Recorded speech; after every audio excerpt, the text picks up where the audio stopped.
بسم اللہ الرحمن الرحیم۔ اردو ریڈیو میں خوش آمدید۔ میرا نام قاسم ہے۔ میں ایک فوجی کا بیٹا ہوں۔ میرے ابا ایک جنگ میں شہید ہو گئے تھے۔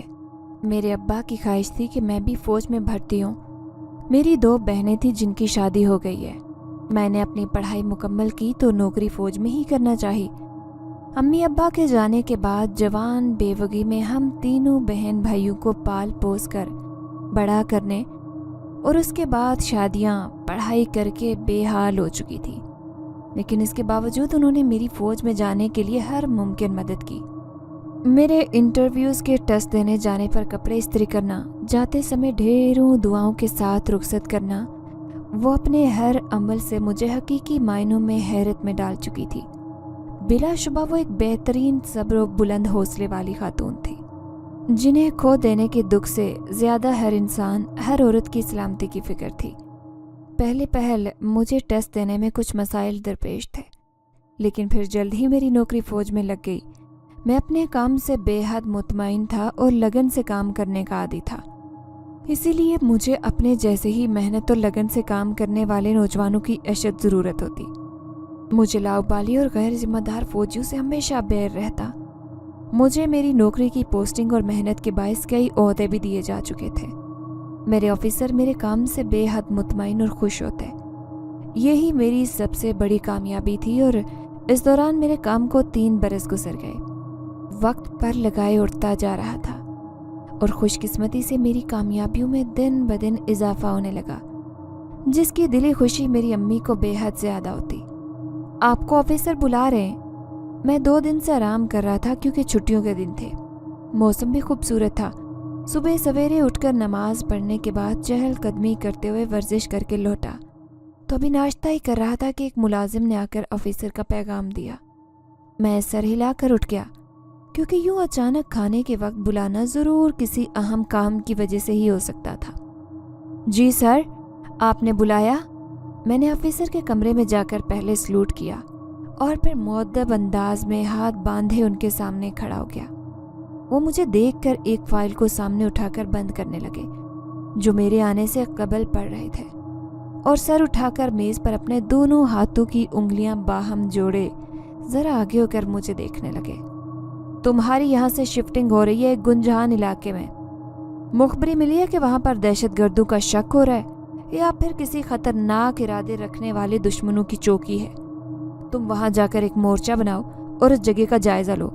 یوں لگ رہا ہے کہ کوئی غلط پلان بنایا جا رہا ہے۔ علاقہ کافی مشکوک ہے۔ آفیسر نے ایک فائل دراز سے نکالی، اس کو کھول کر ایک نقشہ دکھایا اور ساتھ ہی خود بھی تفصیلی طور پر آگاہ کرنے لگے۔ میں نے آفیسر کے ہاتھ سے نقشہ لے کر بغور دیکھتے ہوئے اس کا بھرپور جائزہ لیا، تاکہ ساری صورتحال کا جائزہ لے سکوں۔ جی ٹھیک ہے سر، لیکن مجھے اس کام میں کچھ محنتی نوجوانوں کی ضرورت ہوگی۔ آپ چند نوجوان بھی میرے ساتھ روانہ کر دیں۔ میں نے جب جائزہ لیا تو محسوس ہوا کہ وہاں گڑبڑ ہوگی، اور اس کام کے لیے 2-4 فوجیوں کی بھی ضرورت درپیش آ سکتی ہے جو ذمہ داری سے کام کر سکیں۔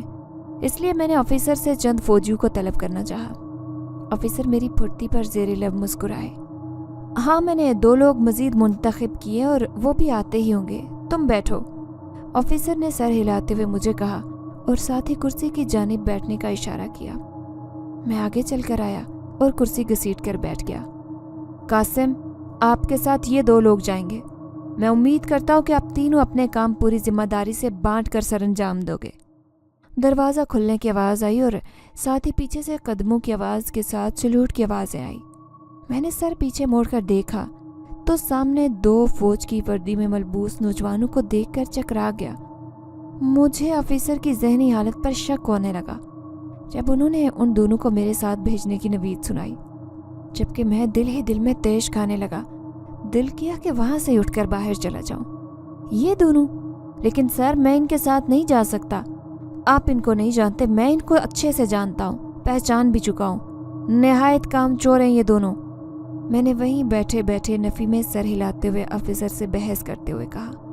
وہ مجھے جواباً یوں دیکھنے لگا جیسے میں نے کوئی غیر معیوب بات کر دی ہو۔ کیا مطلب ہے آپ کا؟